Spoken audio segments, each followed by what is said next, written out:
This is the first in a series of videos I'm going to record of my first ever model railroad layout called Black Dog Mine.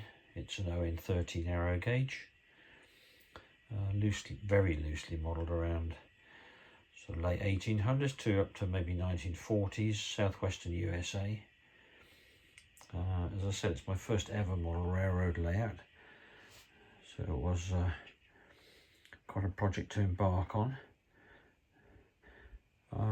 I was no stranger to modelling. In fact, I used to own 2 model shops at one time in the UK, but my own involvement was predominantly building flying model aircraft, and then also racing 1/8 scale nitro circuit cars at a very competitive level. But railways was something very new to me. I used to sell model railway equipment from Hornby, Mainline, Lima, etc., but never built a layout myself. Anyway, I'm hoping this might give some inspiration to anyone starting afresh. It's by no means perfect, and there's tons of videos out there already showing how to go about certain things, so this isn't intended to compete with any of those. It started off really with me just wanting to build something that would be fun predominantly, certainly not intended to be prototypical, in fact far from that, so it's definitely not for rivet counters. Slightly oddly, it was originally going to be based on a genuine old abandoned mine in South Wales in the UK, which is when I first started sort of getting the ideas for the landscaping. But I bought an American Bachmann locomotive and suddenly found myself drawn into the American sort of prototype instead. It was already a bit late then because the landscaping had already been done. It's certainly the weakest part of the layout, that's for sure. But it was my first ever. However, I'm pleased with the results. It's been about 2 years in the making. Obviously nowhere near finished yet. But it uses all Pico 016.5 On30 narrow gauge track. I have used Pico set track for the tighter radius curves on a loop.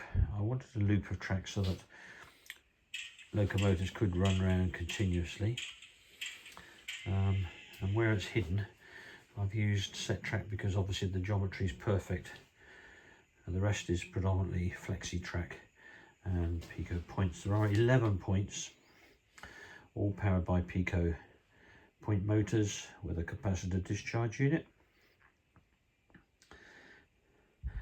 I've got the outer loop and all the track work up into the loco shed optional in terms of control, so that can be switched with a double pole changeover switch from DC to DCC. Again, I started off DC and then decided to venture into some DCC as well. I've got a ridiculous number of locomotives already, about 70 I think in total. That one's a Heisler, which is always a good reliable runner, but I've got a Shea, Climax, box cabs, all sorts.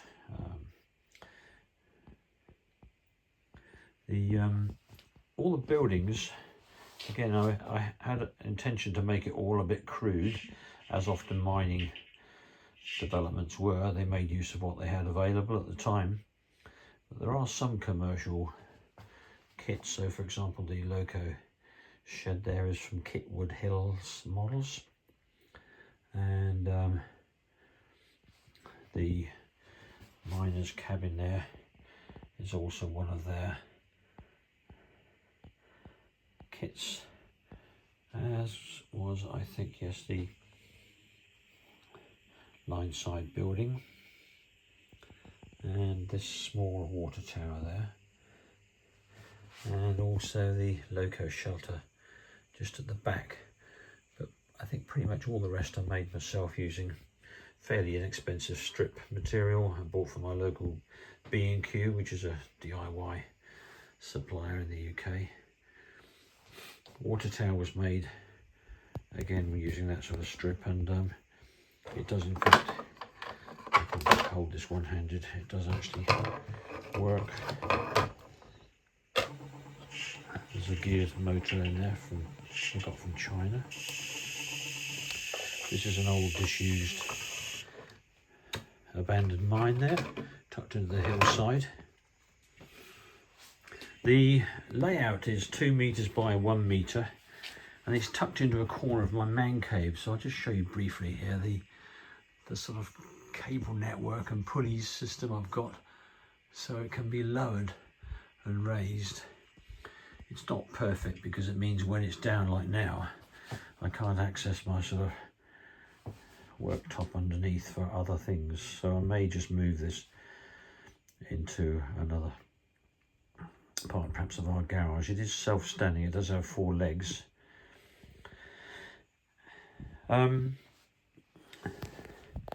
It's all lit as well. You can see there, a lot of lighting on there. So it's a mixture of lights on poles and in the buildings. I'll turn the main lights off in a bit so you can see what they look like. There's a sound system built in just here where you see all those switches. I bought 3 MP3 sound modules I got from, I think it was Amazon, and then wired all those up, and it produces 16 individually selectable sounds. So I've got dynamite exploding, coyotes howling, crickets, rattlesnakes, drilling, rock drilling going on, workshop sounds and so on. I might press a few here just to give you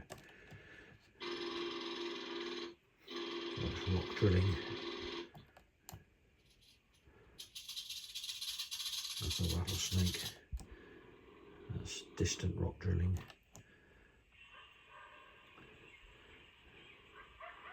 It's a coyote. Sort of machinery noise.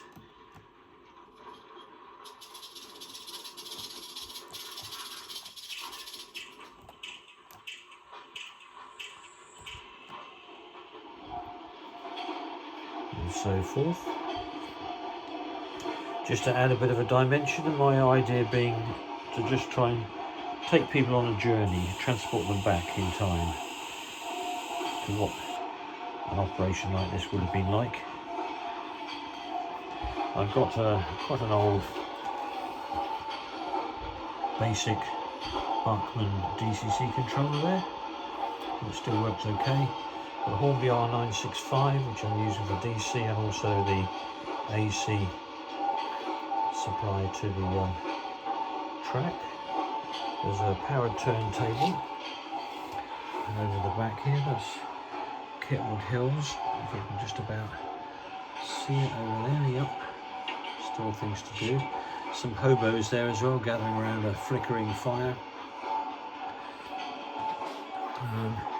And then there's a upper line there, entrances with 2 portals, so that has again its own power supply and locos that can run on there.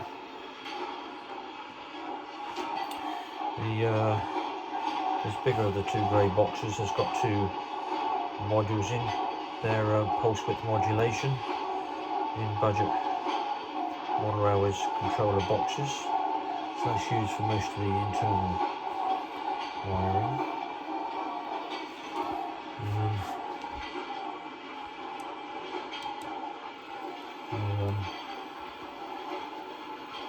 Anyway, get a bit of a feel for it.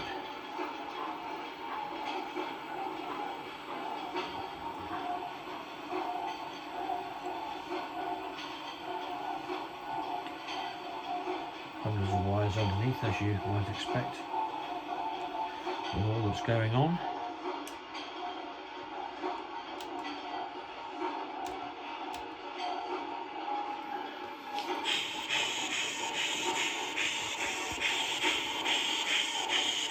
trench loco, slightly out of theme as it were, but I don't particularly care.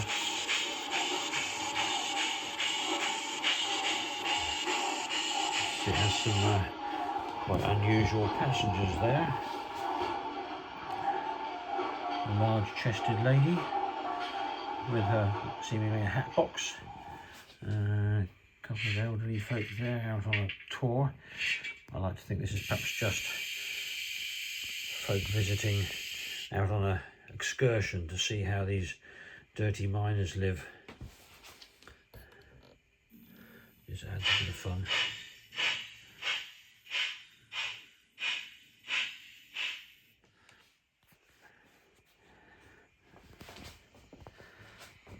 That's the workshop.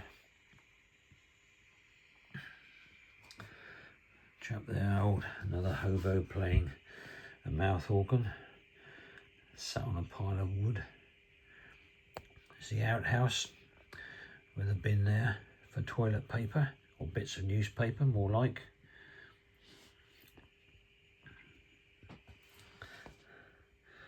There's another hobo there just hanging around hoping to pick up maybe some cash work.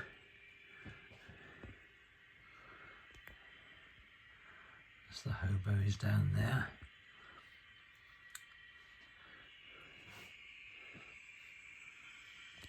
And the, not sure if I've got enough fluid in here, but the miner's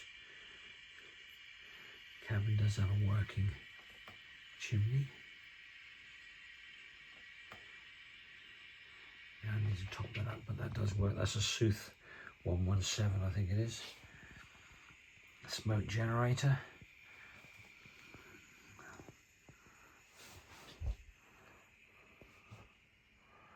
Dynamite shed, dangerous area, and that's the ore bin there. You can't see from this side, but there are two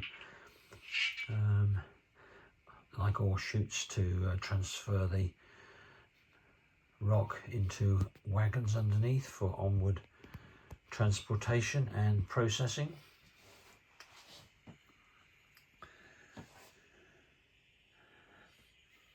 Ramshackle shelter.